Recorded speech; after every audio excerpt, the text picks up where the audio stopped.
Welcome to episode 54 of Two Guys, One Sport. We do not endorse packing boxes or approve of it in any way because it is literally the worst thing ever. My name's Chris. I'm George. Hey, Chris, what's your favorite Prince Nevitt match? Prince Nevitt? I forgot that even happened. What's your favorite match of his?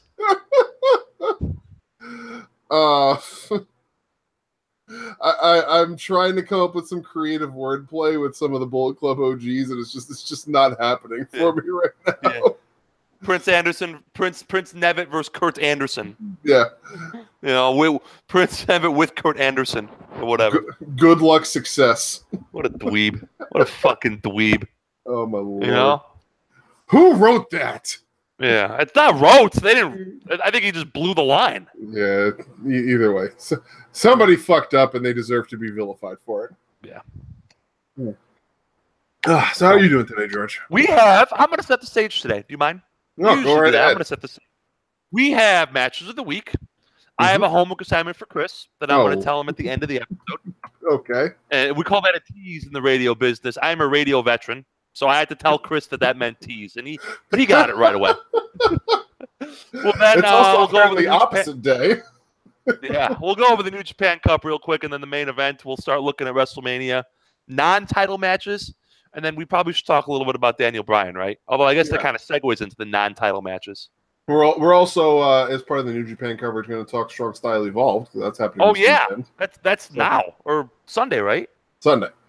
Yeah, and we had a very recent development in that we have to talk about. But yeah, matches of the week first. Sure. Who do you want to go first or should I go? I'll go first. Why the hell not? I got a fun one. You ready? Yeah, go for it. I have 3 thematic matches of the week in a row. This week, next week, and the week after. Right. This is the first one. This match of the week is from Vengeance 2003. It is Dead Man Walking Biker Taker versus the Doctor of Thugonomics, John Cena. Oh boy. So it is hilarious. The feud is about respect. John Cena doesn't respect any of the veterans. He's just this young whippersnapper with no respect in his throwback jerseys and his giant chain and his freestyle rapping. And old man Undertaker is going to beat some respect into him because, as Michael Cole once said, the big dog, the Undertaker, is here to be the big dog. Thanks for that, Michael Cole. Okay. Thanks for that. The match itself is not super great because, like, Undertaker isn't actually that good at wrestling. Yeah. Surprise. John Cena in 2003 wasn't that good at wrestling. We did get some cool John Cena freestyle before the match. Like he said, Undertaker's like a clean pool table. He got no balls. Oh. Yeah, it was like that. He cut like 4 or 5 like one-line freestyles on him, and they were all like the ultimate in dad jokes. Yeah, that was essentially his entire Dr. Thugonomics persona. It was really bad. It is so interesting to see with 2018 eyes, 2003 tryhard John Cena, because 15 years later, like he looks the same. I mean, he's a little bigger now. His hair's the same. I mean, he's got maybe 10 pounds of muscle, but he's got the jean shorts and he doesn't have the super fruity pebble colorful shit like the wristbands and the headband, Yeah, but the friggin' the chain is like his moveset is like halfway. Like he did not have the thing where he does the 2 flying shoulders and then the guy always swings and he ducks under it and then he picks you up for the side slam. He didn't have that shit. But he did have the flying shoulder tackle and he hit Taker in the back. Huh. So that was fun. Cena slapped Taker early. Taker beat him up for a long time because it's an Undertaker match, so it's got to slow to a fucking crawl. Yep. Did the rope walk spot. Crowd was into it. Crowd was not into Cena. But they got into the match as the match progressed, which is always a good sign. Okay. Undertaker, Cena got the heat by taking the turnbuckle apart and then throwing Undertaker into the exposed turnbuckle. And then Taker, burst a blood capsule in his mouth because he had, quote, internal injuries. But he was bleeding from the mouth like he was an extra on 28 Days Later. So either he had the most internal injuries of all time, or he popped a blood capsule in his mouth. Like, all right, whatever. Even is this? Yeah, like Cole and Taz were being Cole and Taz. Yeah. Match was fine. Taker kicks out of the FU. Does the thing where he stands. He's going to mount Taker in the corner with the punches in the face, and then Taker reverses it into a last ride for the win. Then they did the thing that I hate. You know what I hate? Besides the cop car going past your house. Yeah. Only another week of that. Only another week of that. Yeah. You know, is what it is. City life, baby. City living. Yeah. The thing that I hate that this company does a lot is instead of putting a guy over, they job him out and then talk about how great he is. If he was so fucking great, why didn't you just have him win the match? Yeah, why are we pretend? I can't believe how ironic this is that someone is complaining that John Cena didn't win enough, as opposed to the inverse. But I mean, it's 2003. How the times change. What the fuck are we protecting Biker Taker for? Yeah. Put the kid over. For real. Whatever. His time was up. Your time is now. Whatever. 2.5 stars. It's slow old man Taker versus young and experienced John Cena. A whole lot of charisma, a whole lot of posing. Pretty much what we're going to see in New Orleans if we're lucky. So, happy match of the week. Or if we're extremely unlucky, depending on your perspective about this potential match. Oh, 2.5 stars is going to be a miracle. Yeah. A miracle between broke down Taker and old man Cena. Yeah. So I did pop for the Taker's Biker Taker gimmick. I always forgot how fun that was. Mm-hmm. Dead man walking. Hmm. That was good. I enjoyed that. Like the 3 months he was from Houston, Texas, and he was the American Badass. And then he got buried alive and came back as the Dead Man. Yeah. That was fun. Anyway. Yeah. Well, my match of the week is significantly better. It's a match that I had wished to watch exceptionally much at the time that it happened, and I'm glad to say that I finally saw it. And this is a match that at the time of, if I had watched it at the time that it happened, I don't know if it would have necessarily made my top 10 of the year, but it certainly would have been in contention. It certainly would have been in contention. This is from Chapter 55 of Progress, Chase the Sun. This is the Progress World Championship match between Pete Dunne and Travis Banks. Oh, fun. Let me talk about Pete Dunne for a minute. Because, well, let me just talk about Progress in general for a minute, first and foremost. Progress is a fed that you, I think, would appreciate very much because the heels are heels, the faces are faces, and everybody accepts that is reality. See, I started watching Progress, and I'm told the first, 10 or so chapters aren't very good. I watched, 3 chapters, and I was like, I'm done here. Yeah. See, around, I don't know exactly when it starts. But, the chapters that start around, the mid to end of 2016, probably about the time that South Pacific Power Trip shows up and British Strong Style is officially formed, that's when business really starts to pick up. Yeah. Pete Dunne enters. Even before Pete Dunne enters, the entire arena is filled with boos. Travis Banks enters first and is resoundingly cheered. And as soon as his music ends, the entire arena just erupts in boos. Pete Dunne walks out the curtain. He walks out the curtain. He doesn't even get to the ramp. He just walks out the curtain, and immediately a sea of middle fingers goes up. Just a sea of them. Everybody in the place is throwing middle fingers at Pete Dunne and Trent Seven and Tyler Bate because they are despised. Because they're heels, and they act like heels. None more so than Pete Dunne, who is channeling his best combination of Minoru Suzuki and early 2017 Tetsuya Naito.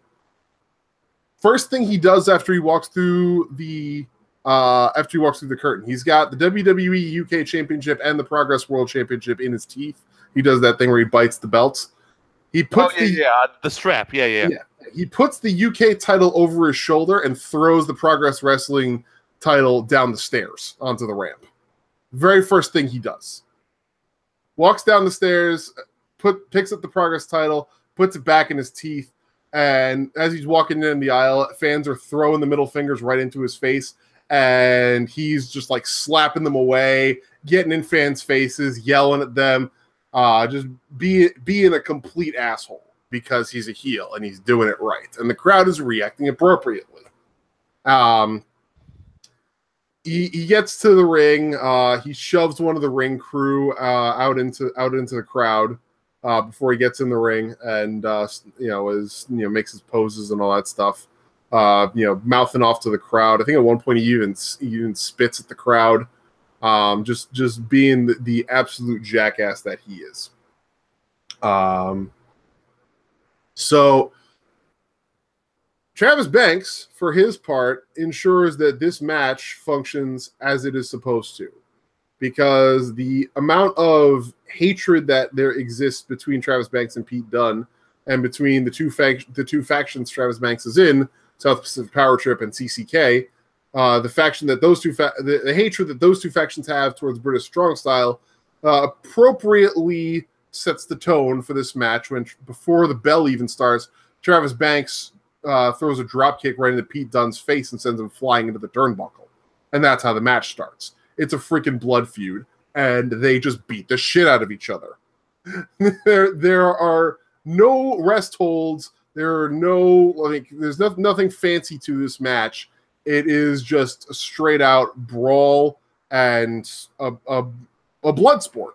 It is two guys who despise each other, just beating the ever-loving crap out of each other because that's what they have to do. I think the only time that there are even any holds in the match are when Travis Banks goes for his submission, the Lion's Clutch, which is just it basically looks like the Bank Statement. It's a crossface like the Bank Statement with the legs going forward, and it looks brutal. Those are the only moments of like any kind of mat wrestling. The rest of it is just the two of them throwing bombs at each other. One point, the first time that Banks goes for the Lion's Clutch, Bait and Seven pull Pete Dunne out of the ring. They all then go to the back, go through the curtain and walk out. And Banks is like, "What the hell? Come on!" He's trying to get out of the ring, and referee Chris Edwards is stopping him and continues the count. Then they all reappear from the back with sledgehammers in hand because, of course, got to pay tribute to Uncle Paul. And they try and get in the ring. All three of them try to get in the ring with the sledgehammers. Chris Edwards takes the sledgehammer from Pete Dunne and then throws Tyler Bate and Trent Seven out. They all, including all of British Strong Style, starts getting in the ref's face and threatening him, and he's having no shit to the point where he even threatens Tyler Bate and Trent Seven with the sledgehammer that Pete Dunne had formerly been holding. So they leave, and the match continues. Pete Dunne starts dominating and just makes it look academic until Travis Banks starts his comeback, and then that's when the match kind of turns into a bit of an overbooked mess. But it works for what it was. I mean, this is a long match. This is like a half-hour match, but and the second half of it is an entirely overbooked mess. But it still works to tell the story that British Strong Style will go to any means to retain their hold on Progress, especially given the fact that earlier in Chapter 55, Tyler Bate and Trent Seven had lost the Progress Tag Team titles to CCK. So Pete Dunne holding the Progress World title was even more important right then and there.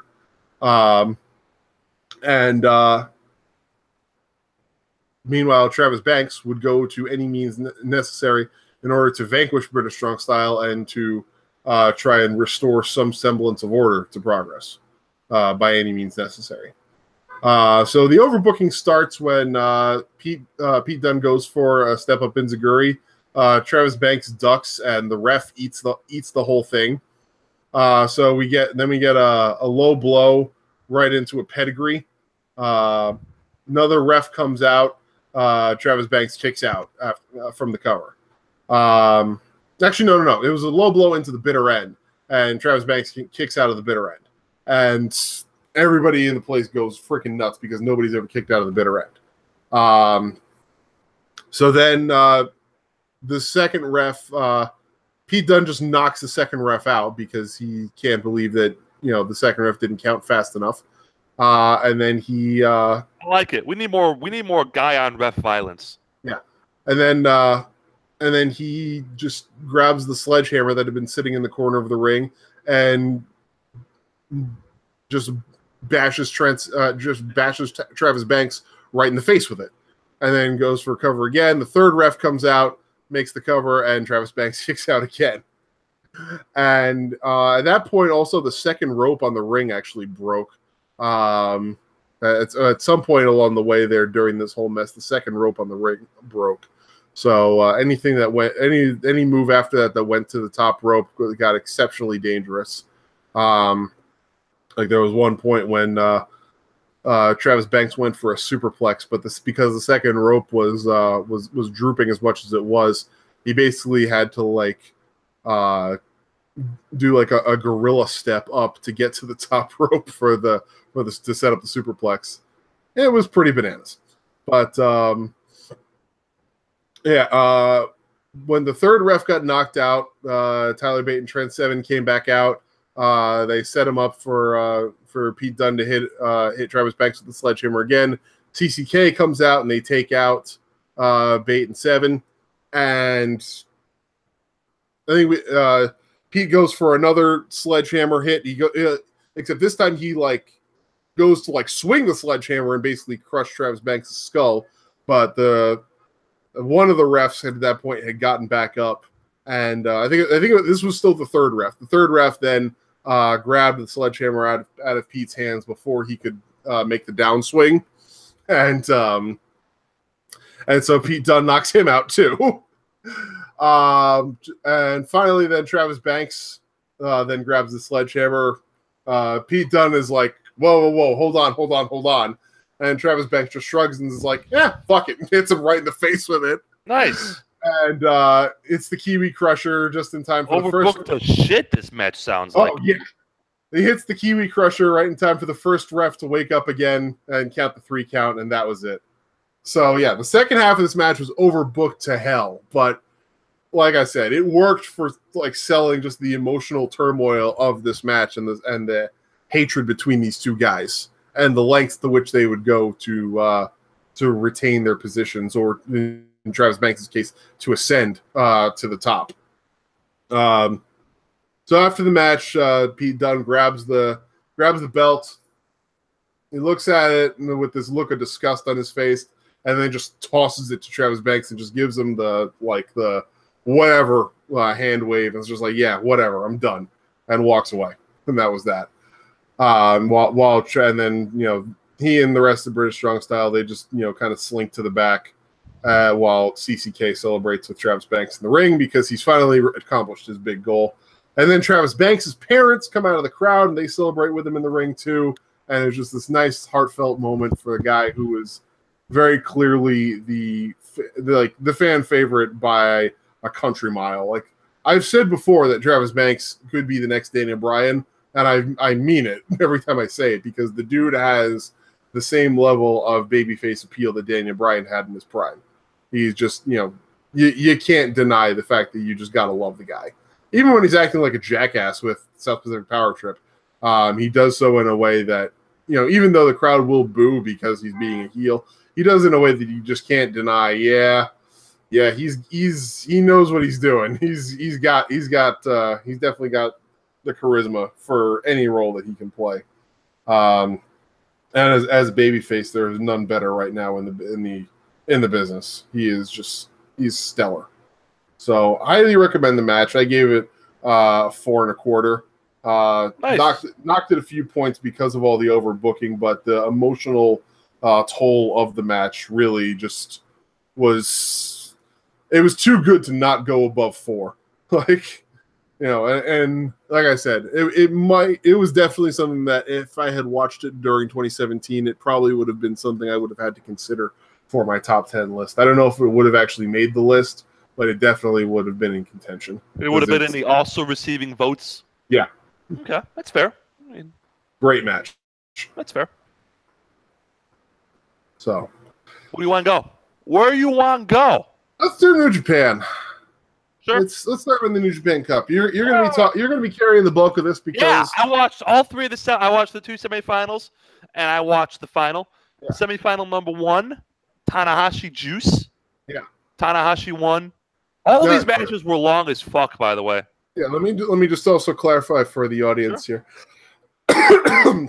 Excuse me. I have not watched any of these matches because packing boxes is the worst and takes up all my fucking time. We'll breeze through New Japan and then we'll get to the featured attractions. Yeah, but I do want to hear your thoughts because like these were matches that I knew were going to be good. I would recommend all 3 of these matches. Yeah, I knew they were going to be good going in, and I definitely want to know just how good they are and what to expect.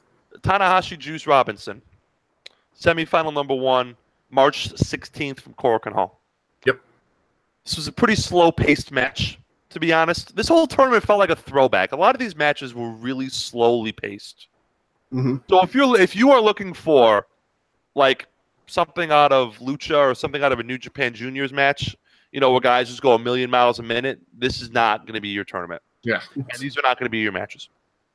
This felt very territorial, I'd say, to be honest with you. It felt like Tanahashi was like the old legend of the territory, like a Ric Flair, or Dory Funk. And Juice was the young upstart, Okay. And it ends where the whole point of the match is that the young upstart doesn't win the title, but it shows that maybe in the future he can win the title. That's the kind of the feel I got. Nice. Like I said, slow-paced. Tanahashi is, as we'll talk about in the finals, he's broken down, but he's so damn smart when it comes to how to get wrestling over and how to get his shit over, that he's able to make it work despite the fact that he's walking with a limp. You know what I'm saying? He made Juice look great, gave him a ton, but nice. a lot of it was pretty slow. He won with the high five flow. I'd go 3.5, 3.25. So in that ballpark, Okay. I could see how you would be bored with this match. And if you're a guy like me who is into the technical style, you would like it a lot more. I'm the same guy who waxed poetic about Randy Orton and Bobby Roode. So, I mean, you know what I'm saying? Fair enough. Definitely. Let's talk about the other matches. This match I did not like as much as the other two, to be honest. Let's talk about Sabre and Sonata. Okay. Again, technical match. Very much a throwback. 2 guys exchanging holds a ton. Couple high spots. Very grapple fucky. I'm just reading off my notes here if you can't tell. Yes. Beautiful match. But if you aren't into a long match with a lot of holds, it's not for you. It's a Sabre match. You either love it or you don't at this point. You know what you're getting with Sabre Jr.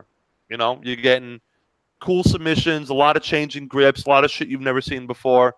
No bumps, no pace. Yeah. Like, if you like that, then this is for you. If you don't, well, as friend of the show, Reverend Kane likes to say, there's lots of other wrestling out there for you. And she knows what the hell she's talking about when it comes to that. That she does. You know me. I've been a big Sabre guy for a long time. Yes. So I enjoyed this. Nice. It was the perfect match for these 2 guys to have. It felt almost MMA-esque. Like 2 MMA wrestlers fighting for positioning. Really? Zach was focusing on the ground game, and Sonata was standing up. Like, his offense was strikes and high spots, and Zach's was trying to get him to the mat and do Zack Sabre stuff. Yeah. That's like an MMA thing to me. Like, you ever watch an MMA fight where it's like a wrestler versus a boxer? Yeah. And so it's like very Brock Lesnar versus Mark Hunt. Yeah. Where Brock wants to take you down, and Mark Hunt wants to keep you up, and how those styles clash is how the fight is and how this match was. Right. It didn't feel long. I can see how people would say it was long, but I did not think it was long. Okay. What did I give this one? I went maybe 4, 4.25. I like this match a lot. Wow. I shouldn't say wow because I like two guys I like a lot. I know you're a big Sonata guy. Yeah, I mean I'm big on both of these guys. These are 2 of the premier talents of their generation. Absolutely. And Sabre has perfected that technical style I'm sorry, I stepped on my. There we go. My headphone cable was all screwed up. Sabre has perfected that technical style. Nobody does it like him. He's the most unique guy in the world when it comes to that. Yeah. But what also separates him from like a Timothy Thatcher or like a Fred Yehi is that his selling is also on point. So when it comes time for him to feed for the babyface, it works. Nice. End of this match was awesome. So Sonata goes for a spinning skull end. Sabre escapes, reverses into a bridging pin. 2 count. Sonata's going to try that Muda moonsault that we've talked about. Yes. Sabre catches him in the triangle, throws elbows to the head like he's Bryan Danielson. Yeah. And then he does like this top wrist lock. Twists the fingers. And then every time Sonata thinks he's gotten out, Sabre just changes his grip a little bit. Nobody has hand control like Zack Sabre Jr. And he changes the grip to the point where Sonata eventually has to submit. Thoroughly enjoyed this match. Enjoyed the finish. Nice. Finals from Wednesday. Saw it this morning. A lot of groundwork. No bumps in the first like 12 minutes. This is, again, you'd find it boring, but I loved it. So the thing that makes Sabre special in this match, and I alluded to it in the previous match, is that he constantly changes grips, and he constantly moved from move to move, and he constantly changes facial expressions, and he constantly changed what he was attacking for. It wasn't just work the arm for an hour and a half. It was work the arm, work the knee, work the back, work the ribs, work the hips, work the feet. You know what I mean? So it kept him on his toes. But he picked up 20 minutes in or so when Tanahashi hit the Dragon Screw, and then it turned into a New Japan match. Right. Lots of back and forth stuff. Here's what I loved. Tanahashi hits the Dragon Suplex. He does a high fly flow to the back. So not a finisher. But because he's Tanahashi and he's brilliant, he very subtly tweaked his bad knee. So when he went to go to the top rope to another high fly flow, he was slow because he couldn't climb, which gave Sabre enough time to move as Tanahashi hit nothing, no water in the pool. Tanahashi does a bridge, gets a 2 3/4. Sabre slips out into a choke, and then he just kind of transitions from move to move to move until he gets the napalm bomb and Tanahashi submits. Chris, 12 days.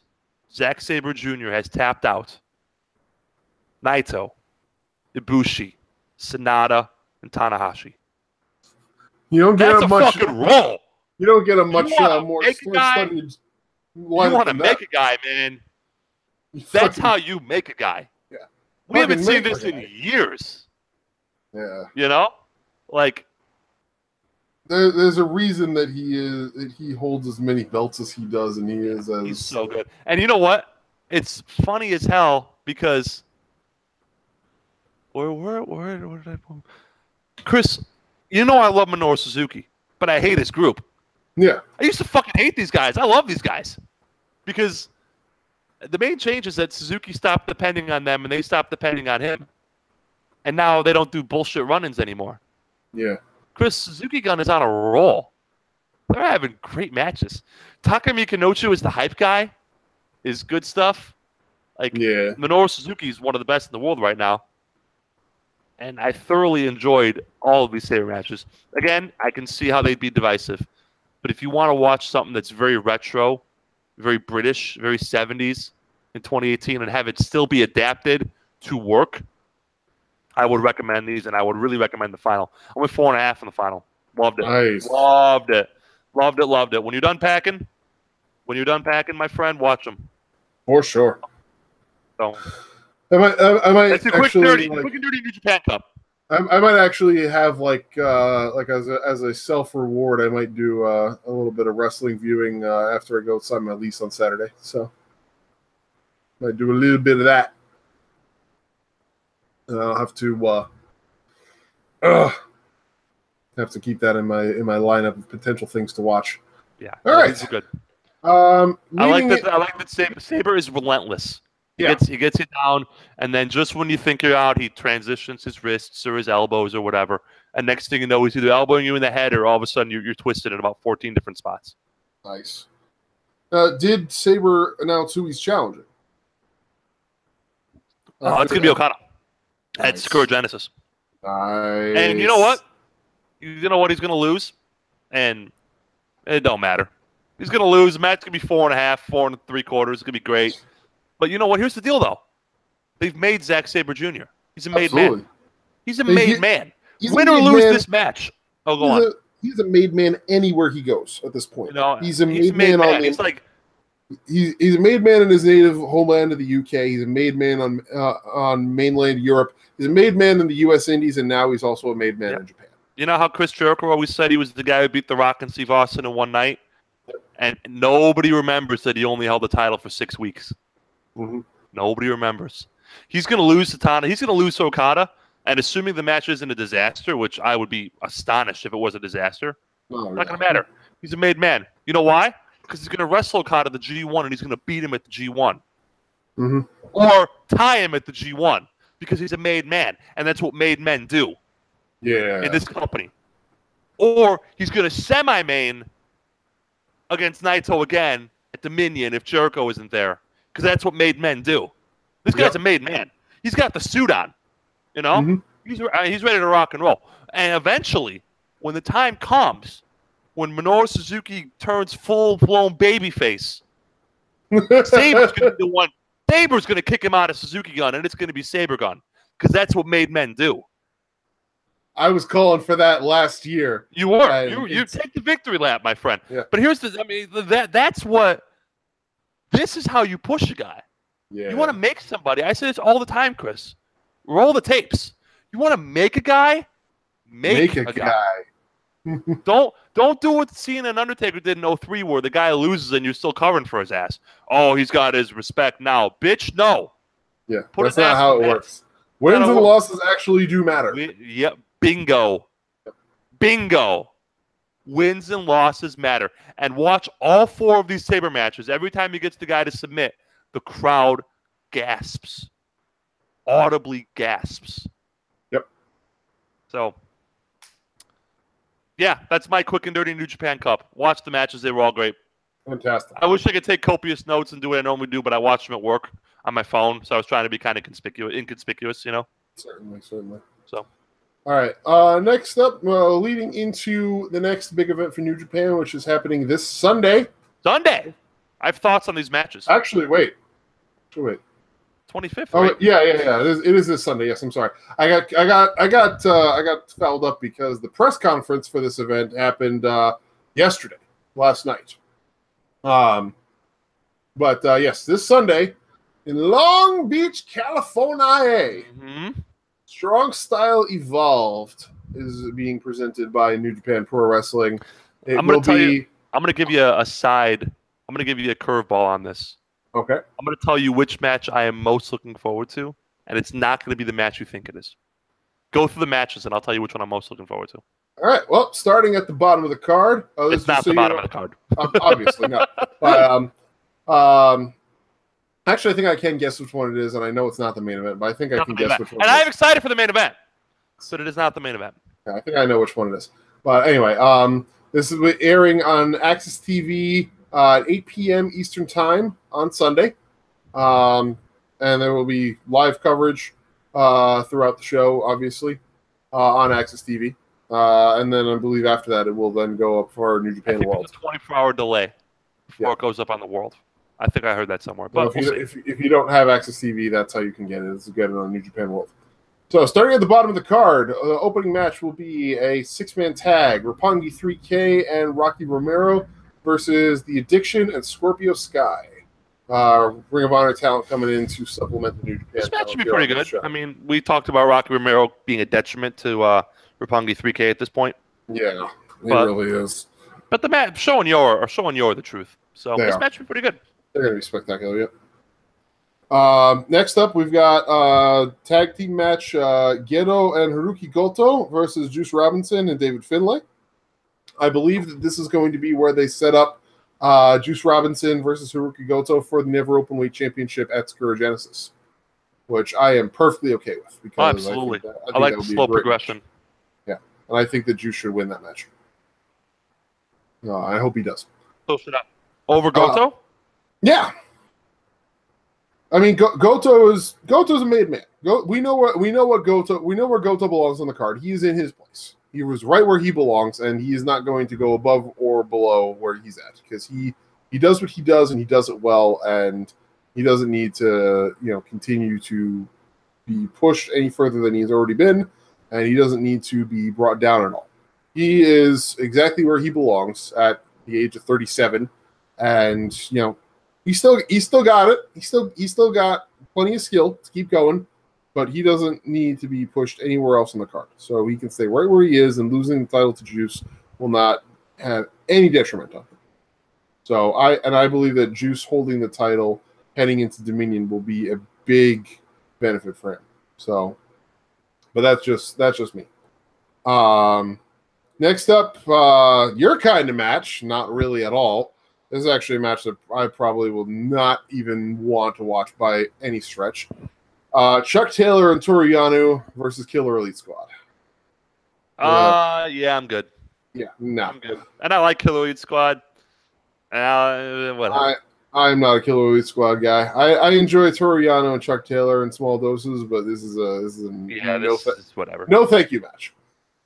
Next up, the Bullet Club implosion continues and deepens as we have Cody Rhodes and Marty Scurll facing the Gorillas of Destiny in a tag team match. Now, this should be very interesting to see what this looks like for the future of Bullet Club. Unfortunately, I expect Cody Rhodes and Marty Scurll to win, but I would be very happy if my boys, the Gorillas, did get the win here. But we'll see what happens. Next up, 8-man tag. Hiroshi Tanahashi, Kushida, Dragon Lee, and Ryusuke Taguchi versus Sanada, Tetsuya Naito, Bushi, and Hiromu Takahashi. This should be a fun match. Yeah. Real fun match. If for nothing else other than Kushida, Dragon Lee, Bushi, and Hiromu just being insane. Because they are insane, and it's always fun to watch them be insane. Oh, yeah. These guys give zero regards to their own health. It's a lot of fun to watch.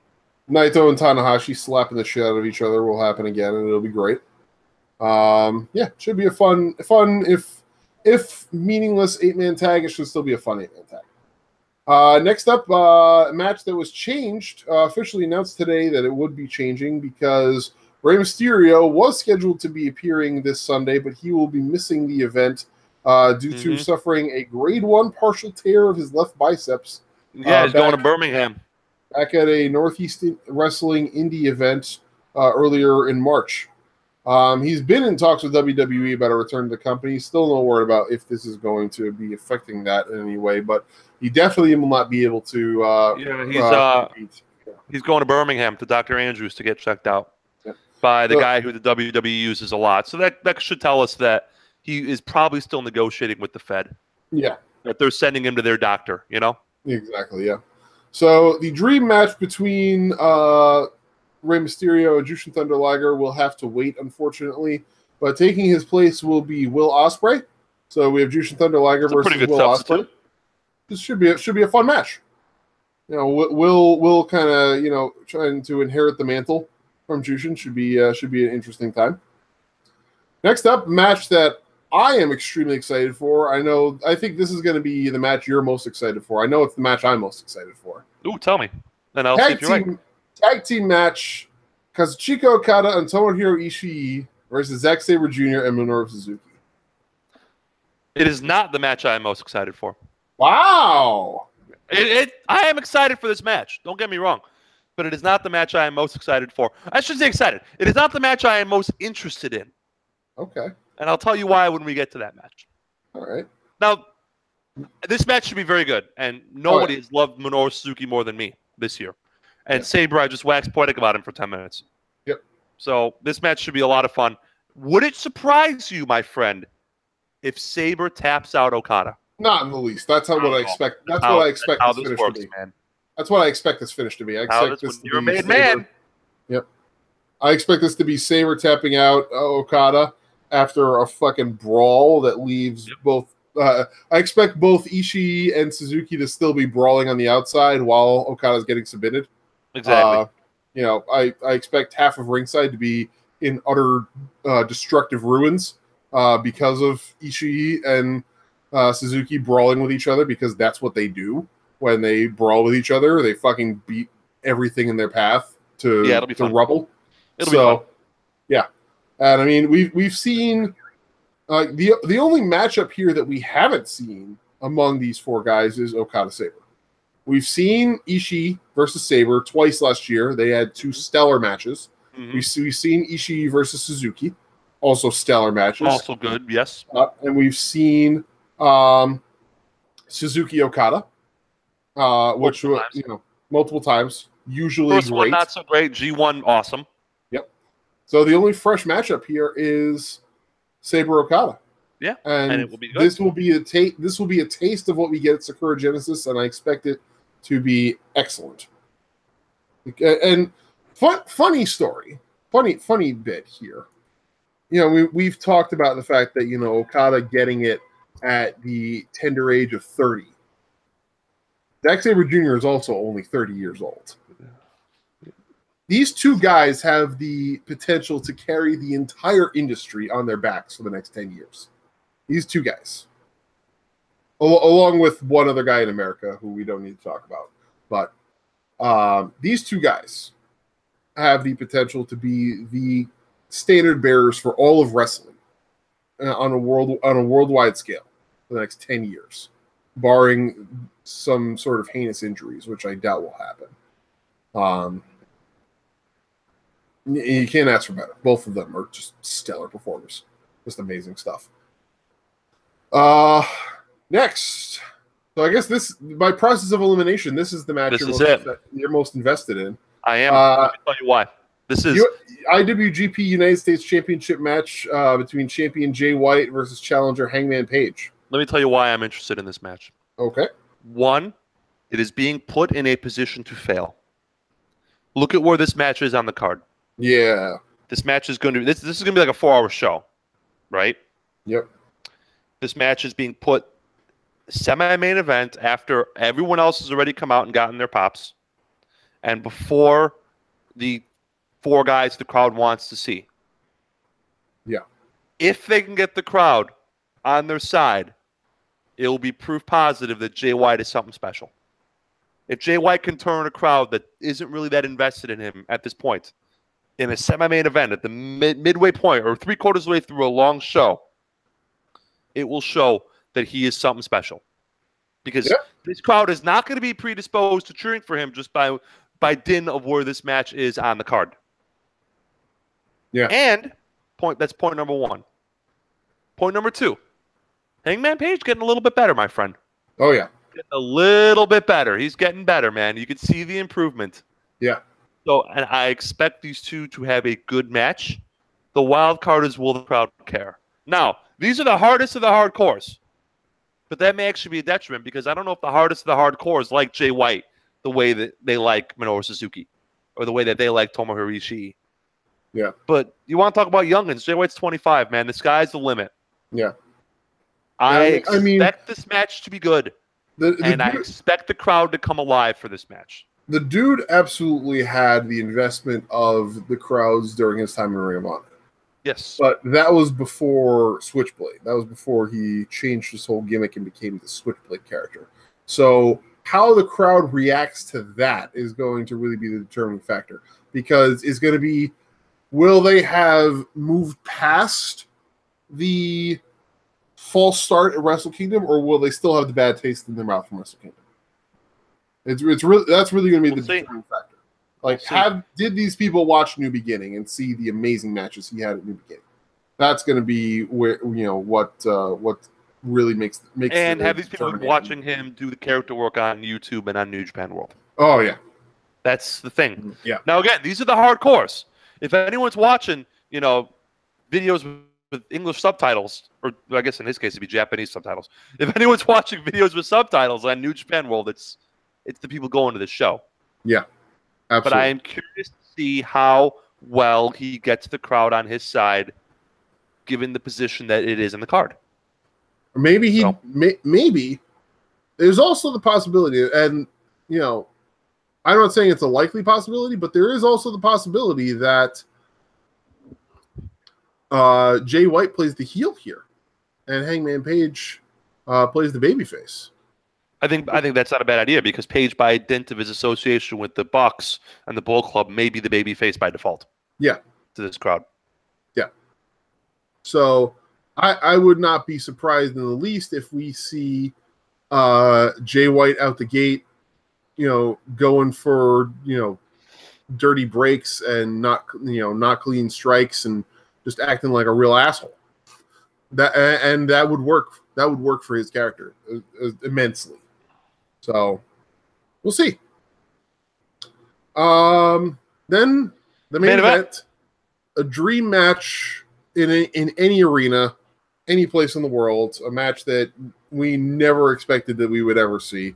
And I'm still, even though half of this match are people I don't necessarily care for normally, I still am in shock and awe that this is actually happening, and I'm really stoked for it. The Golden Lovers versus the Young Bucks. Holy crap. It's happening. Kenny Omega and Kota Ibushi versus Nick Jackson and Matt Jackson. And you know what? Holy shit. Props to all four of these guys for building the shit out of this. Because you know and I know. This is not ghetto and this is not delirious. This is Cody. This is Ibushi. This is Kenny. This is the Bucks. This is Skrull. This is the wrestlers themselves building this feud. Yeah. And it has been captivating and it has been interesting. And I don't remember if it was you that told me or somebody else, but I heard that the way this is all going down is something that, like, the Bucks basically went to Ghetto and told him, we have a storyline planned here that's going to last for a year, and we want your blessing to do it and to kind of book it ourselves. And he said, go ahead, make it happen. Yeah. I mean, we've talked about this before, but when your talent gets input into their storylines, and like anything else, man, you're at your job. I'm at my job. My listeners are at their jobs or their school or whatever they're doing. If they're interested in their work, they're going to do better work. Absolutely. Why would that be different for professional wrestling? 100%. If the professional wrestlers who are interested in their work, who are engaged with their work, why would they not be putting forth better work? It only makes sense. Absolutely. I mean, this match should be damn good. Yeah. Damn good. I don't have access, so I'm kind of bummed. I won't be able to watch till Monday, but that's okay. Yeah, same. But you can bet as soon as it goes up, I'm going to make sure absolutely. that You're watching it Monday on the train, Monday morning. Yeah, I can't do it on the train on a commute, but when I get home on Monday night, I'll have it on while I'm packing boxes, and I'll probably stop packing boxes just to watch this.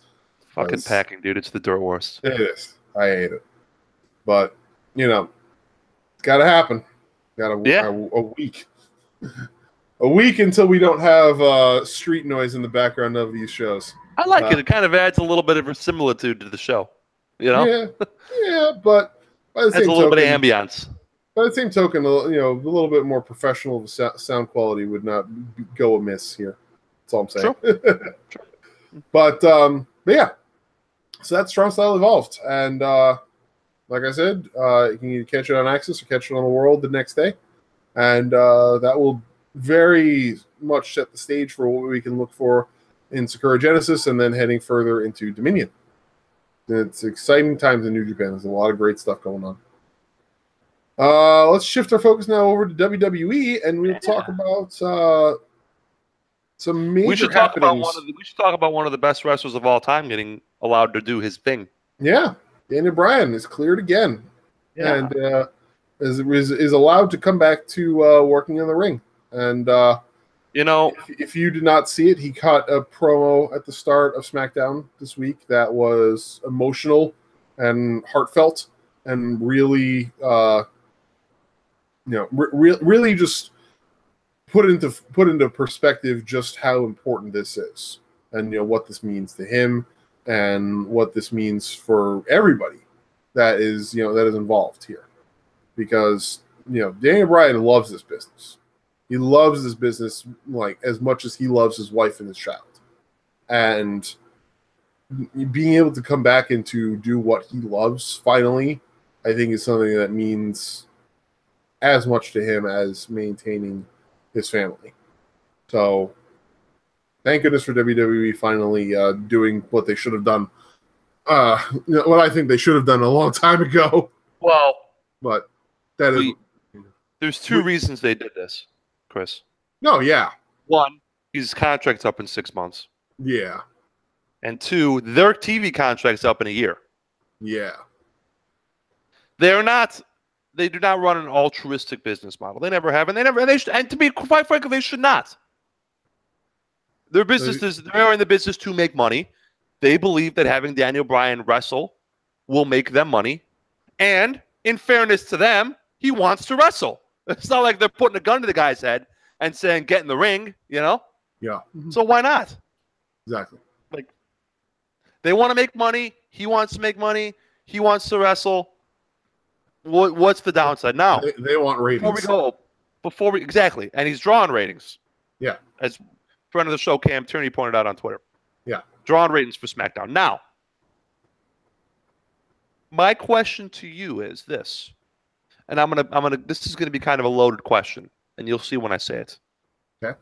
Given how they booked him for 90% of his WWE run, do you have confidence that they will book him as a top guy? Absolutely fucking not. No. I said this to you and Don Sal during the week, and I will say it again here.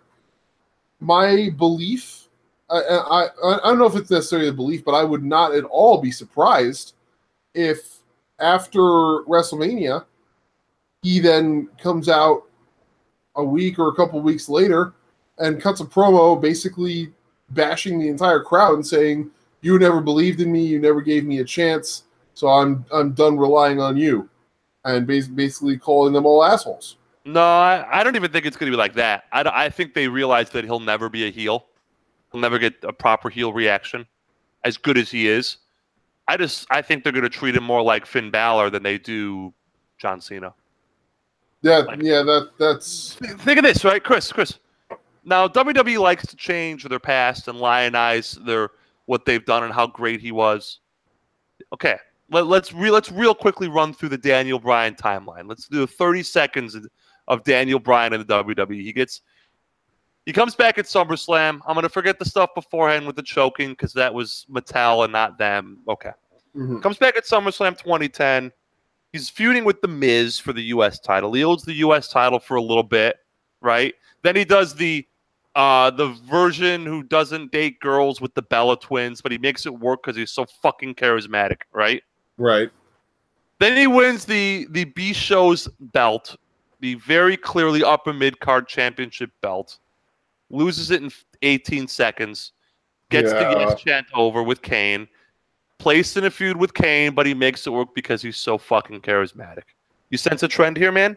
Yeah. You know?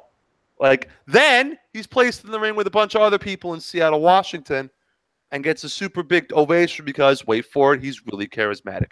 Yeah. For years, who would have guessed, with the exception of 3 months in 2014. And the only reason they put the belt on him in 2014 was A, Punk quit. So they needed an upper mid-card smart fan guy. B, the Michigan State Spartan football team won the Rose Bowl and popularized the yes chant. People forget that. Mm-hmm. I was there. I remember. I got the member berries sitting in my car. I was there. You know? Fair. Yeah. D, he was, wait for it, so fucking charismatic he made it work. Yep. Flash forward 1 year, right? He loses the belt because of his injuries, comes back. WrestleMania 31, he's curtain jerking, no pun intended, the show with the Intercontinental title. That's fine. Seven-man ladder match. That's an absolute 7-man ladder match, right? An absolute clusterfuck. Yep. And only gets 18 minutes when it should have had probably closer to 25. Do not be expecting this guy to be Brock Lesnar. Do not be expecting this guy to be John Cena. Do not be expecting this guy to be what people think Roman Reigns is. Notice how I said that, by the way. Yes. Expect this guy to be presented the same way he was for 90% of his WWE run. Goat face, vegan, nerd, right? Yeah. A lot of... Now, hey, it's great. I'm happy with Daniel Bryan, U.S. champion. The Daniel Bryan U.S. Open Challenge makes me thrilled. I hope it happens. Would love that. Would love that. But I see a lot more Finn Balor in his future than I do, Brock Lesnar. Yeah. So either way, either way, I'm glad the man's back. I'm glad he's doing what he loves. He's clearly thrilled. You could see when he was making that comeback and the crowd was losing their shit, and it was great. I was like, yeah. Because Chris, this guy's awesome. Like, you don't need me to sit here and tell you that Daniel Bryan is a freaking warlock in the ring. I'm happy he's back. The show's better with him on it. It's better with him wrestling. So I don't think this is me like pissing at anyone's Wheaties. You know what I'm saying? I'm just tempering people's expectations. You know why I can fucking listen to something else. I'm just thinking there are plenty of podcasts out there, Chris, where people are fucking raw WWE. This ain't that. Yeah. Realism is here. But hey, I'm happy he's back. That promo was great. That comeback was great. Mm-hmm.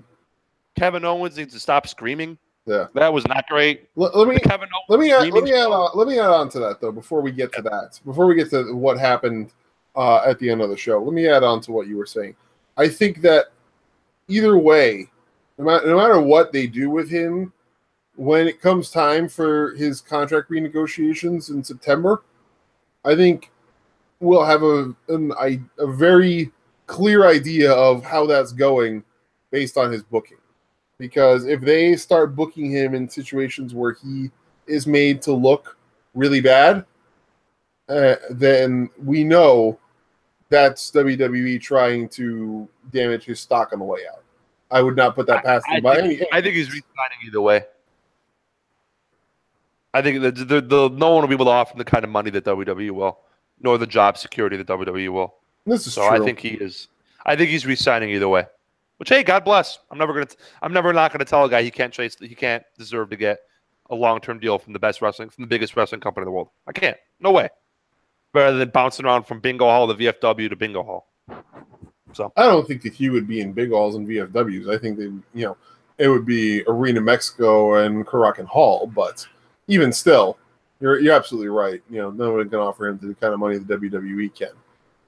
But if they do go out of their way to offer him that kind of money, that will also be very telling of the fact that WWE does not believe that anybody else will be able to bring the kind of ratings and revenue that he can bring.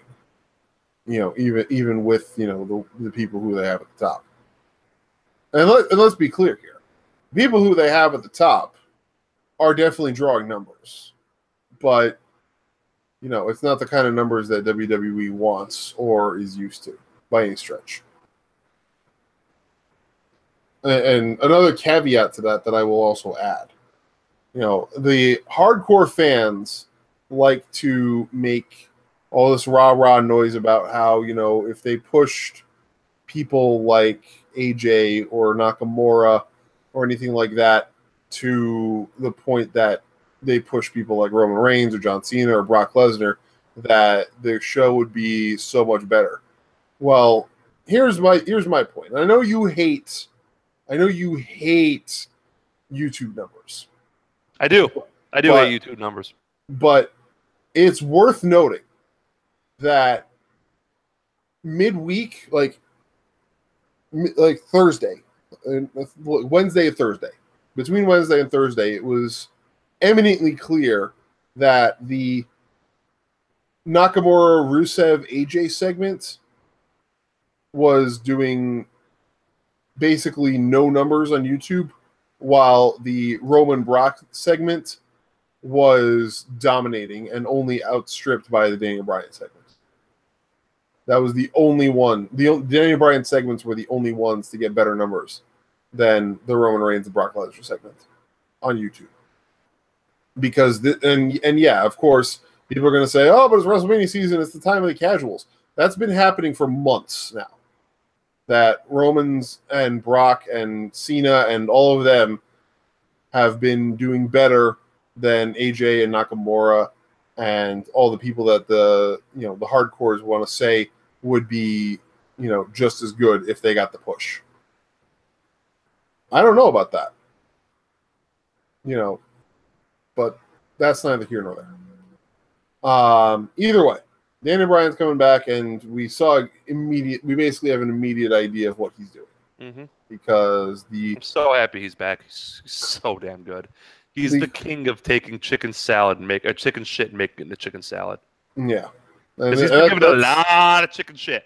And he's gonna have to do that here as well, because the closing of SmackDown Live, he called Kevin Owens and Sami Zayn to the ring to take them to task for the beatdown that they gave to Shane McMahon last week, and then called them out for being nonsensical, which was great.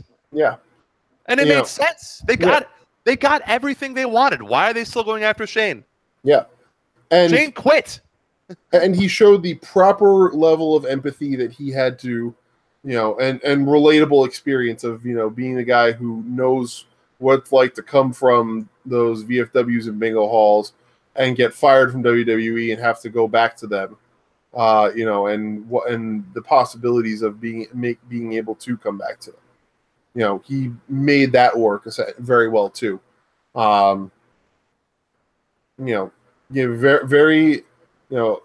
good speech before firing them, and offered his handshake because they've known each other for years, and it's a sign of respect because he wants them to. He doesn't want them to fail. He wants them to succeed, and he's not doing this out of some spite or vendetta. He's doing this because it's what he has to do for his job. That's part of his responsibilities. It's not like he has a choice in the matter. So he fires them. He shakes Sami Zayn's hand. He shakes Kevin Owens' hand. They turn to leave the ring and then turn around and just wail on him and beat the ever-loving shit out of him. Daniel Bryan tries to put up a fight. He gets in his corner drop kicks. He gets the yes kicks in before Sami Zayn blindsides him from behind, and they basically just annihilate him. Did they put him through the table? I don't remember if they actually put him through the table or not. I don't know, but they love their stretcher jobs. Yeah, there was 2 stretcher jobs in 2 days. Yeah, To Vince McMahon, nothing is stronger than when a guy gets up off the stretcher. Yeah, and I now I actually remember. No, they did not put him through the table, but they did do the apron corner power bomb. Yeah. That's the hardest part of the ring. Yeah. Thanks, guys. Yeah. So Daniel Bryan put in a neck brace, stretchered out. They had to quote unquote delay the start of the mixed match challenge to clean up the mess, etc., etc. So that was what it was.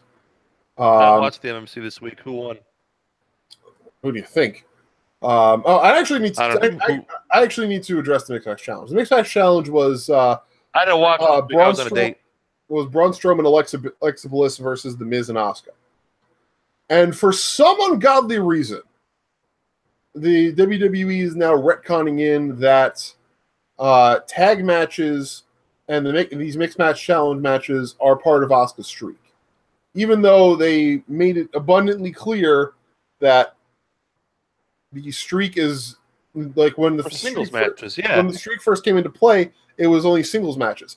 So if they're retconning in now that that tag matches and mixed tags and all this other crap, that everything counts, well, then the streak was broken back when Asuka lost the number 1 contenders battle royal in NXT, the one that Carmella eventually won. The streak was over then, or it was over at a house show where she lost a tag match to who was champion at the time. I want to say to a tag in a tag match to Bayley and somebody else, or not to Bayley, but there was a tag match on a house show somewhere where there was a tag match on a house show somewhere where she and her teammates lost. So the streak would not be intact if we're suddenly retconning in that everything counts towards it. So WWE needs to get shit together. And I know that they don't give a shit. They don't care. But we care. We as fans care. We want consistency. And if they are making it so that these mixed match challenge matches count towards the streak, well, then why even bother having the mixed match challenge? Because we know who the fuck is going to win. Because they're not going to have the streak end on a fucking match that happens on Facebook. That sure as shit ain't happening. So what are we doing here? You know, like...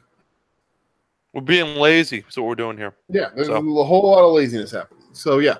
The Miz and Asuka are in into the semifinals. So the semifinals are set now. Actually, no, that puts them into the finals. So that was the semifinal match. So that puts them into the finals. And the other semifinal match will be happening next week. It will be Charlotte and Bobby Roode versus the restored via fan vote Sasha Banks and Finn Balor. So that's what's happening on the Mixed Match Challenge. Either way, that'll be fun. Yeah, no, it'll be fun. But either way, we know who's winning in the end. So yeah, it just puts a bad taste in my mouth when they do lazy shit like that. But whatever. Meanwhile, over on 205 Live, 205 Live continues to be absolutely excellent. I'm behind. I didn't watch this. I didn't watch it this week either. I gotta watch it this weekend. Oh yeah, you missed some really good stuff. The opening match and the opening match was kind of garbage, but it set up something really good. And that next week we'll be having a fatal 4-way match for a number 1 contendership that will feature Akira Tozawa, Kalisto, TJP, and Buddy Murphy. Which, aside from TJP, the other 3 guys in that match should all be really good. Buddy Murphy actually did really good in this Cruiserweight title tournament. So I'm expecting some good stuff out of that number 1 contenders match next week. But the main event at 205 Live, Mustafa Ali and Drew Gulak. I'm told this was excellent. Go watch it. Just go watch it. It was amazing. Like they are building up Mustafa Ali as one of the best baby faces in the company, which is shocking to me. He's authentic, man. He's authentic. He's authentic. Which is why Daniel Bryan is so freaking over, is because he's authentic too. Yeah. Mustafa Ali is incredibly authentic. That's why they made that change. Because, like, you remember when 205 Live first started and they were trying to make him a heel who was against the crowd because they stereotyped him, and the crowd reacted so positively to him and showed him acceptance to the degree that they couldn't continue with it. No, they called it audible, thankfully. So they made made him the babyface that he is now, and they're doing an exceptional job with it. So just go watch that Ali Gulak match if you haven't watched it yet. That's all I can say about that. Will do. So that dovetails us into the final part of our show, which will be the beginning of our WrestleMania coverage, WrestleMania weekend coverage, which is starting this week with the non-title matches that are already set and or speculated for NXT TakeOver New Orleans and WrestleMania 34. We'll start with TakeOver New Orleans.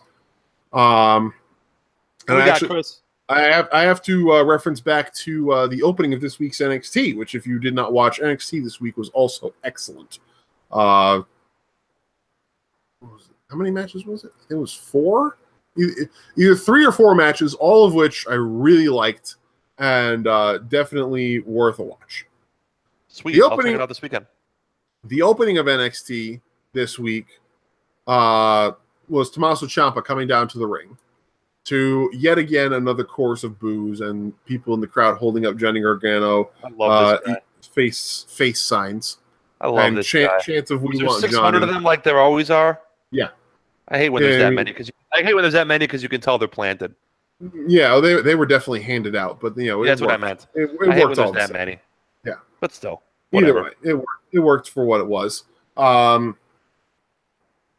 Tommaso actually got to speak this time. The crowd was chanting "We want Johnny," clap, clap, clap, clap, clap. There were like 3 guys who were doing "No, we won't" or "Psycho Killer" chants, but they're idiots. So that's whatever. Me. I love me some Psycho Killer. Yeah, well, But I am also an idiot, so I fully acknowledge that. I fully accept that. You're supposed to root for the babyface. You're not supposed to be rooting for the heel. Come on. But I have a Tommaso Ciampa shirt, so Tommaso is amazing. Yes, but yes. In this case, we are rooting against him because he is. Yeah, we don't like him. So Tommaso finally gets to speak at one point. They're saying we want Johnny, and he says Tommaso just screams at the crowd, "He's not coming back!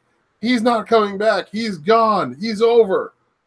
Just losing his freaking mind.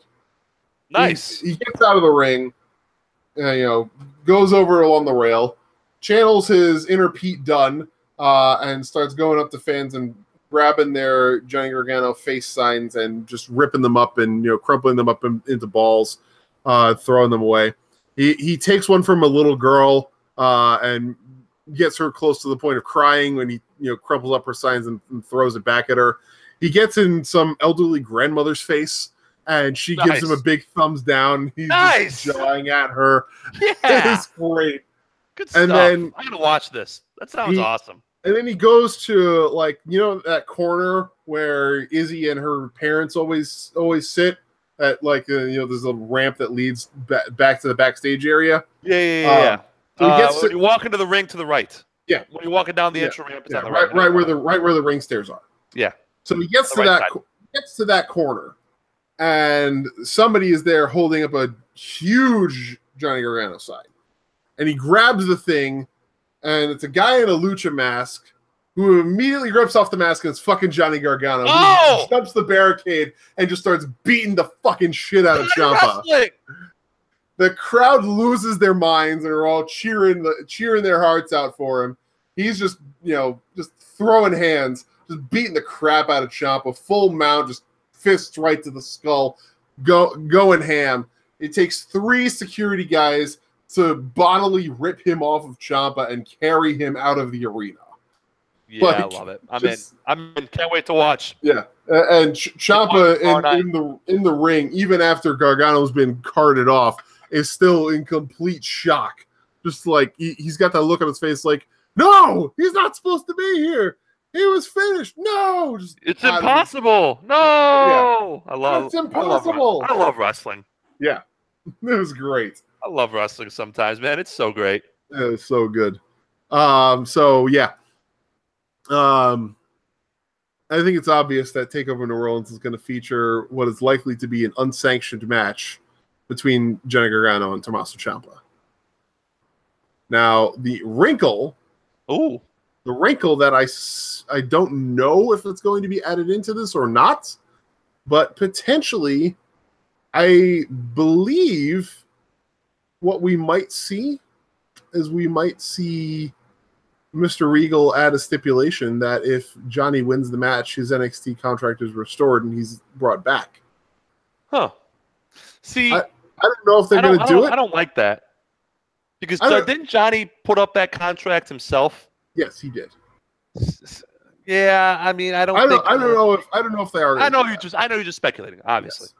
I don't know if I like that because Johnny himself put up the contract as the collateral to get a title shot from Andrade, right? Yes. I think that he should be forced to abide by that decision. Now, if he gets the one shot, against Tommaso unsanctioned, you'll sign a waiver, whatever they have to do. Yeah. Different story. But I don't think that his NXT career should be restarted after. I don't know. I think it kind of cheapens that retirement stipulation, which is what it basically is. It's basically a retirement stipulation. And I know retirement in professional wrestling, I talked about it last week. Yeah. But I think it kind of cheapens it. And for a guy who is the babiest baby face who ever babied, it kind of cheapens it almost too much. Yeah. Now, if they don't include that stipulation, I can absolutely see why, because I've talked about it. I have talked about it. Like I went on a tear about this after Gargano lost the takeover match in Philadelphia to Andrade. There are so many guys who are in line for a title shot of some sort in NXT. That NXT real top heavy right now. That singles main event scene for the men is incredibly loaded with people, and there's only more coming in every day. So if they choose not to bring him back, I perfectly understand why, because it would make absolute sense that he would be, that injecting him back into that main event scene would just create further confusion and chaos there. So I would not be surprised if they leave that off. Now, if they do bring it back in, if they do bring him back, do they put him right back into the title scene? I think they kind of have to, because him winning the title at Brooklyn would be a momentous occasion for NXT. But what do they do then with Alistair? Does the streak end at TakeOver New Orleans or not? I don't know. But either way, we'll see. That unsanctioned match, either way, if it does happen, and I think there's like a 99% chance that it will happen. It sounds pretty likely. It's going to be an all-out war, and it will be absolutely incredible. I expect it to be the semi-main event of the show, because it is like Johnny needs that moment of triumph on his way out the door. He needs that. He absolutely does. Oh, he has to win. Has to win. Yeah. So hopefully we see that being announced sometime in the next 2 weeks. Because TakeOver is it's soon. It's 2 weeks from Saturday. Yeah, April 7th. Yeah. We have 2 more shows, and then I got on an airplane. The first big wrestling event that I'll be watching in my new apartment. It'll be WrestleMania weekend. Nice, good exciting stuff. Good one to christen in with. Yeah. What other non-title matches do we have, my friend? Well, that's the only one that we have so far for TakeOver New Orleans that looks likely by any means. We got a couple for Mania. Shifting over to the WrestleMania card, we have, first and foremost, Kurt Angle and Ronda Rousey versus Triple H and Stephanie McMahon. We've talked a little bit about this match in the past. We have. So I think we could be fairly brief. I would be floored if this ends with anything other than Team Babyface winning. Yeah. Which is totally fine. Absolutely. Now, do we think that this main event's the show? Yes, I do. I do too. I think it does. I think it does. Yeah. I believe it does as well. So. And remember, last year, the most pushed match on the show through the entire time of the build was Lesnar Goldberg, and that was like 4th from the top. Yeah. So, yes, I know Roman main events a lot of WrestleManias, but this is the match in their minds. Yeah. They want to bring that mainstream appeal in, and and the build has been very good. Very good. And we are willing to criticize them when necessary, but we also are willing to praise them when necessary. This build has been excellent.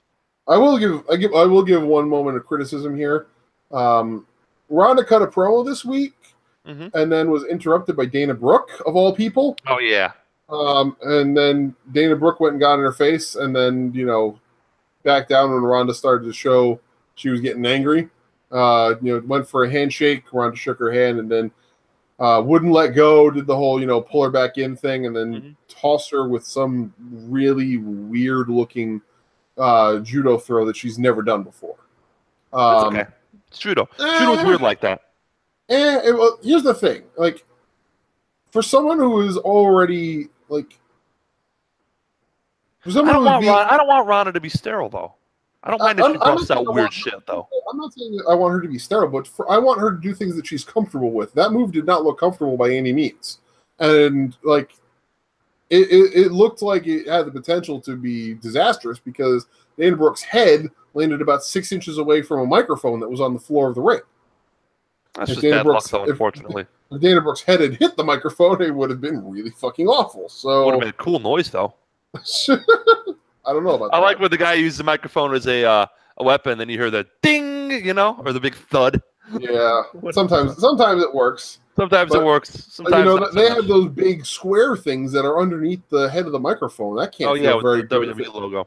That can't feel very good if it hits somebody right in the skull. But sure. I think that Ronda's first match obviously is going to be a huge deal. I think they need to not try and get her to be super creative here. I think that they should tell her to stick to what she knows best. The match itself is going to be fine. It will be 8 minutes in and out.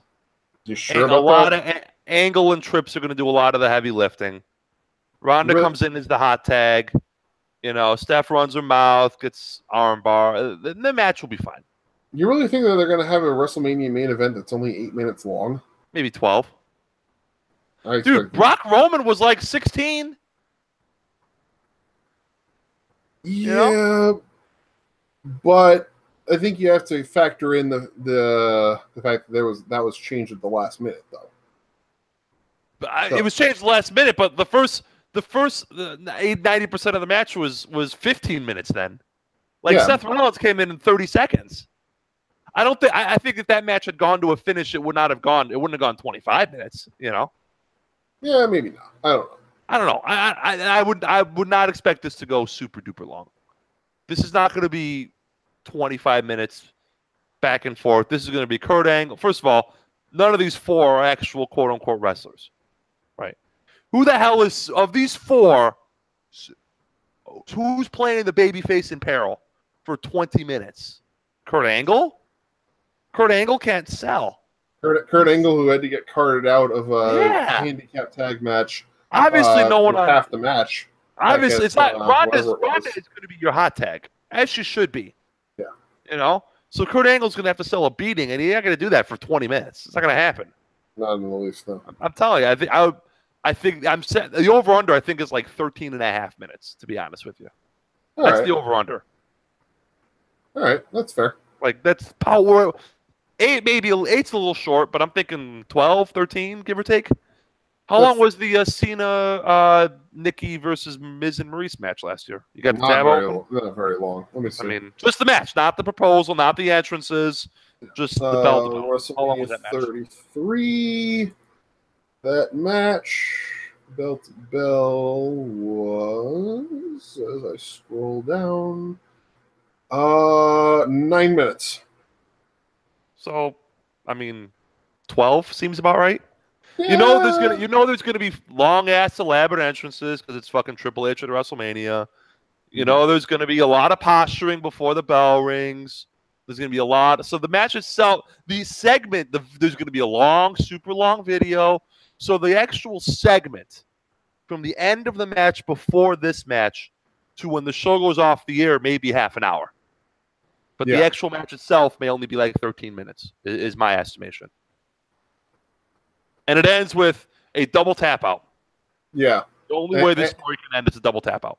Ankle lock and armbar. Ankle lock and armbar. That's it. And that's fine. Nothing wrong with predictable. Mm-hmm.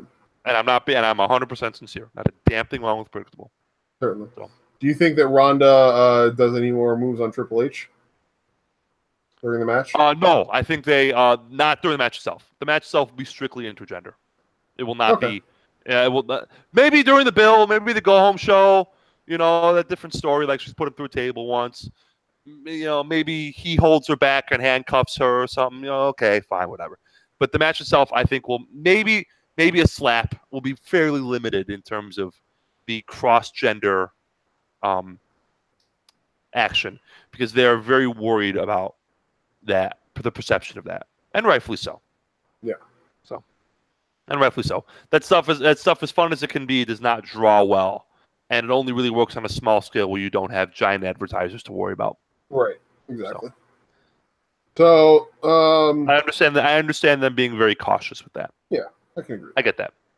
So that's the main one of the non-title matches. We also have obviously the 2 battle royals: the Andre the Giant Memorial Battle Royal and the Women's WrestleMania Battle Royal. No real need to go into detail about those because if history has taught us anything, those mean absolutely nothing. Yeah. So that leaves us with one. Is anybody friends with a football player besides Mojo Rawley? It's like Ruby Riott. Is Ruby Riott like dating Nick Foles? Because that's my pick then to win. You know, like that's my pick. That would be hilarious if that was true. It would be. This is the first name I could think of. Yeah, no, absolutely. I agree with you. So that leaves us with one non-title match that is not announced but is being built up heavily that I am really just I don't want any of it. John Cena versus the Undertaker. Yeah. I am not looking forward to this match. Me neither. Not in the least. I'm looking forward to the entrances. I'm looking forward to the video. I'm looking forward to the spectacle that is WrestleMania, and this match will be all spectacle. This match will be all sizzle, and it will have no stake. I mean, I don't want to get into topics that I've gone on ad nauseum about already, but like, you had the retirements. You had the moments already, and you really just can't let it go that much. You're really that worried about the.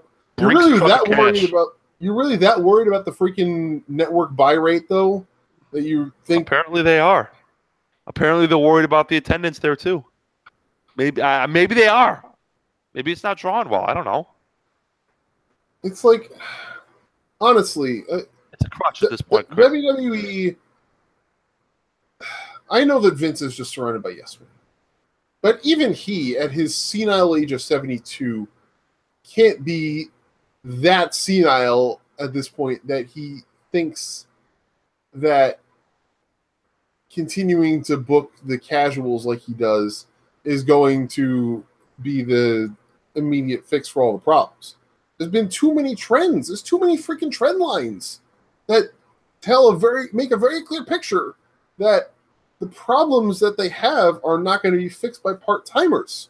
It's a systemic problem in their overall philosophy of execution that needs to be addressed from the ground up.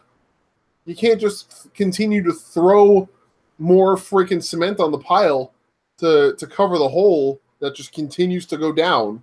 You can't just keep trying to fill it with cement even though it keeps getting sucked down the hole and say, okay, this time it's going to work. This time it's going to work. This time it's going to work. No. Come on, guys. It really just like... It's a crutch. They love their part-timers, man. They love them. Yeah. And then there's one other one. The problem is not part-timers. It's not part-timers, by the way. The problem is that your part-timers are presented as the only thing that matters on your show. Yeah, they're presented as more important than the guys and ladies who are there busting their ass every week. When John Cena's out there getting 10-minute promos week after week after week to an Undertaker who is not even there, who is not even filmed the segment yet, has not done or said anything, and you're giving him 10-minute promos week after week after week after week on 2 different shows too. They're not just restricting it to one show. No. They brought him over to SmackDown and then brought him back to Raw. What are we doing here? It just doesn't end. Who's winning this match? Cena? Oh, of course Cena's winning the match. If they have Undertaker... I'll watch. I don't want to watch. I'll watch. I'll be drunk, but I'll watch. Yeah. I mean, what else are you going to watch? You'll be there. I'll be there.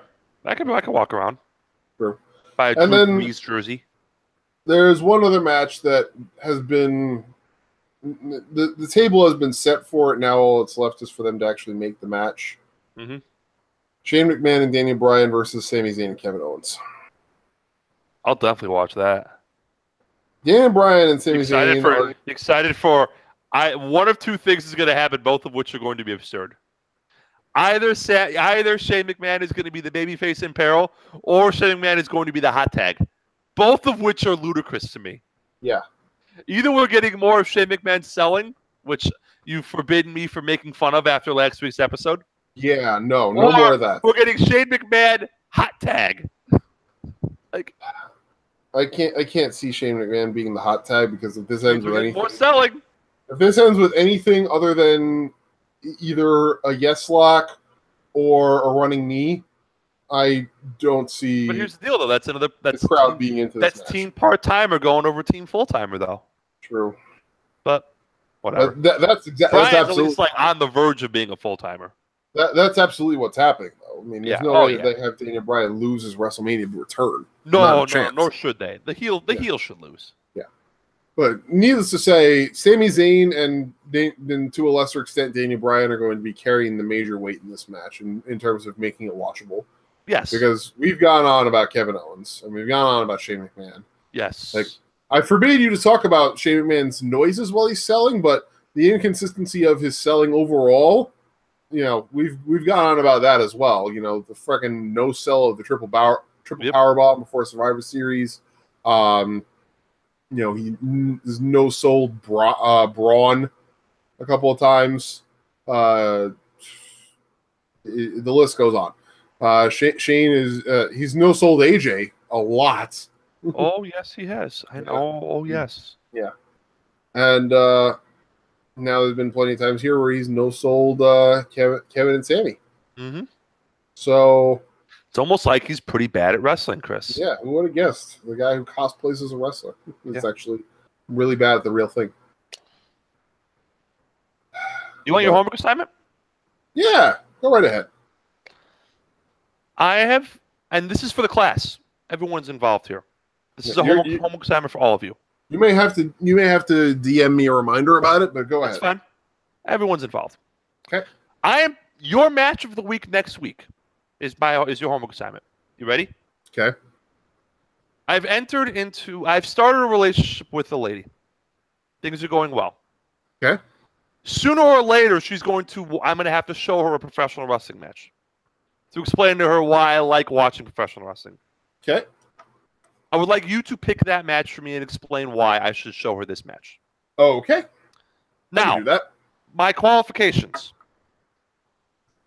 I would like it to be something on the network. It does not have to be on the network. But the network means I can watch it on my PlayStation, which means I can watch it on my TV, which is way better than watching it on my computer. Or your phone. Or the phone.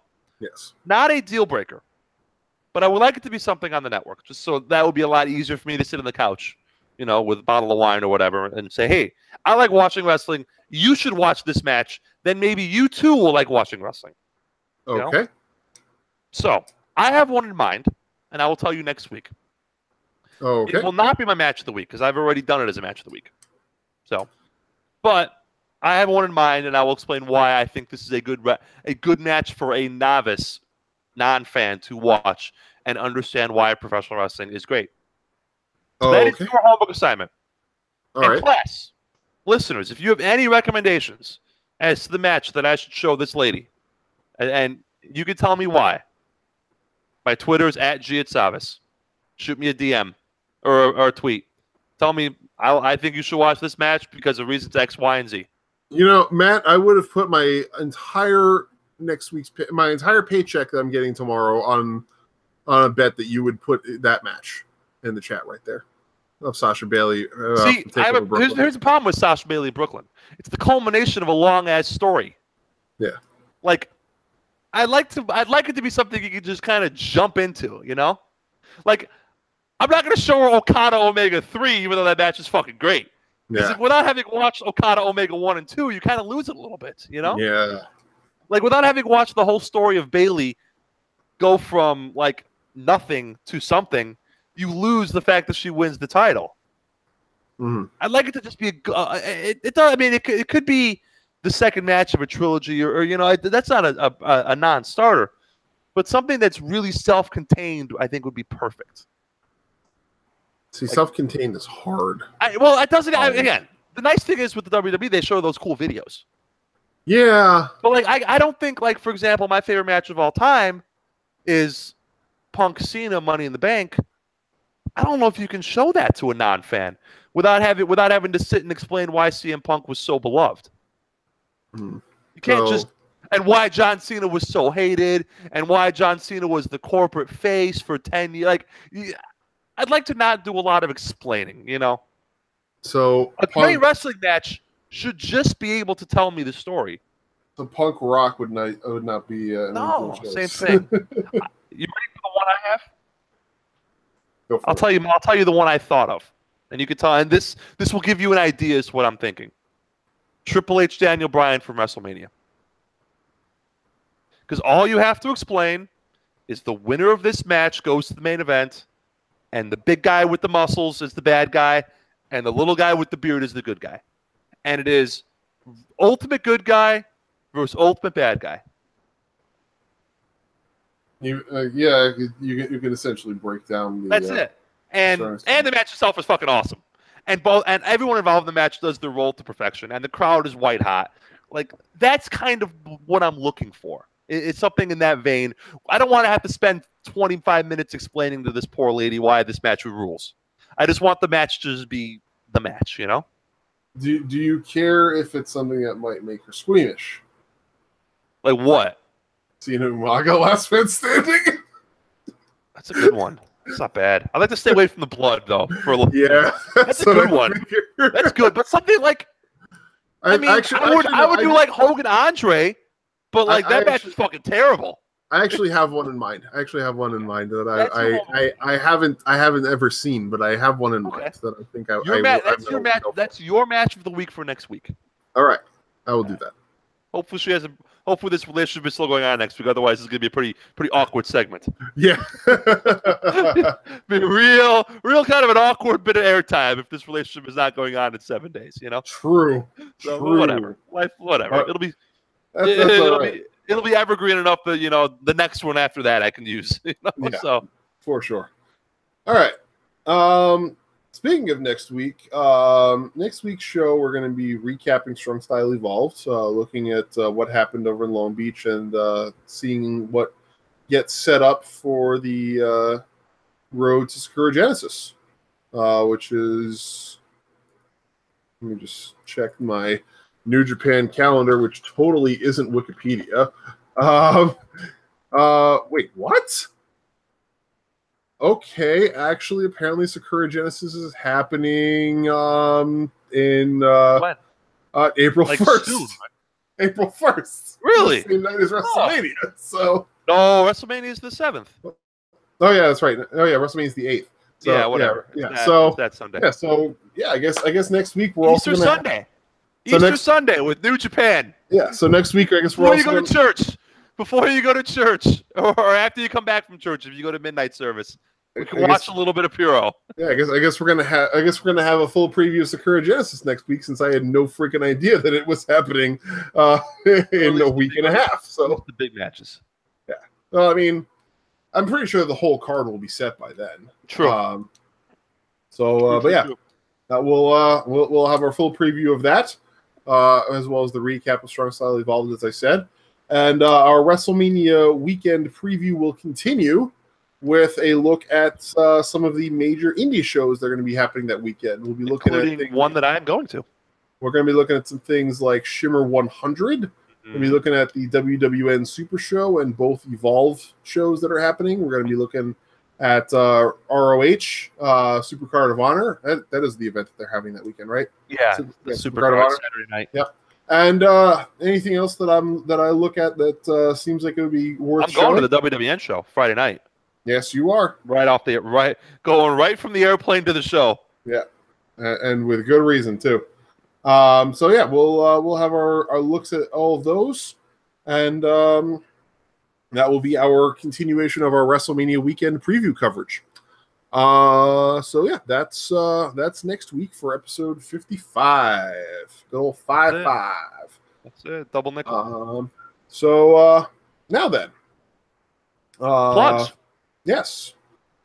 Until then, you have all of the rest of the excellent wrestling content to check out.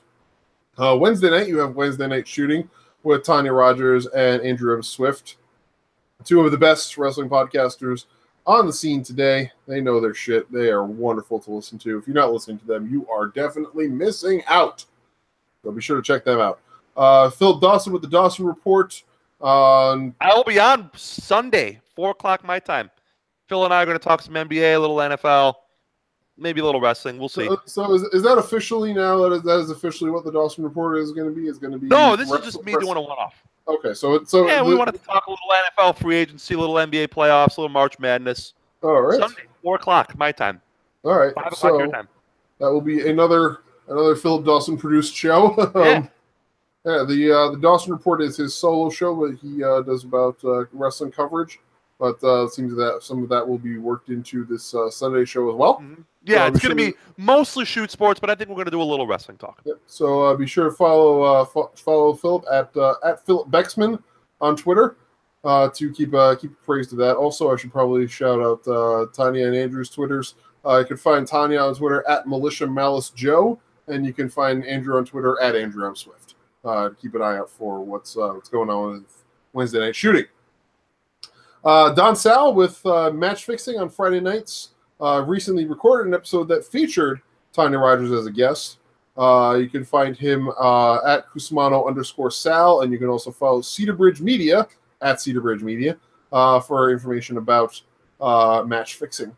I'm sure to listen to him. Don Sal, another guy who knows his crap and is always a joy to listen to, always a joy to talk to. He is great. We love having him as a friend of the show. And finally, Taker's Minion is in the chat right on time because we are talking about Shooting Debris on Saturday mornings. Our brethren in Los Gober Nobles de podcast. They are Saturday mornings at 11 Eastern, 10 Central with all of the great wrestling coverage. Same as us.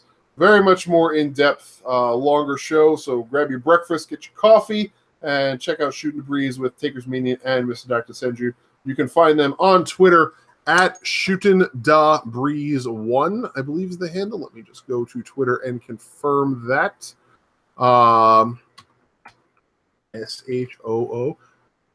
Yep, it is Shootin'daBreeze1. No E at the end of Breeze. It's just BREEZ1. So check them out, and you can also follow their personal Twitters at Takers_Minion and at MRDR Senju. So check them out as well, because they are great guys and they know what they're talking about. They have a lot of great coverage, and they have great guests too. They've had some pretty like me. Yeah, they've had some great guests recently, like George, and I've been known to do a run-in or three on their show as well when they want somebody to yell a lot. So definitely be sure to check them out.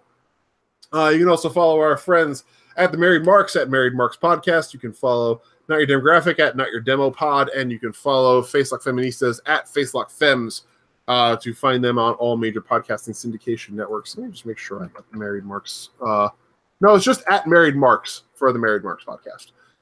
So find at Married Marks, which is a married couple discussing communism. Oh. Yes.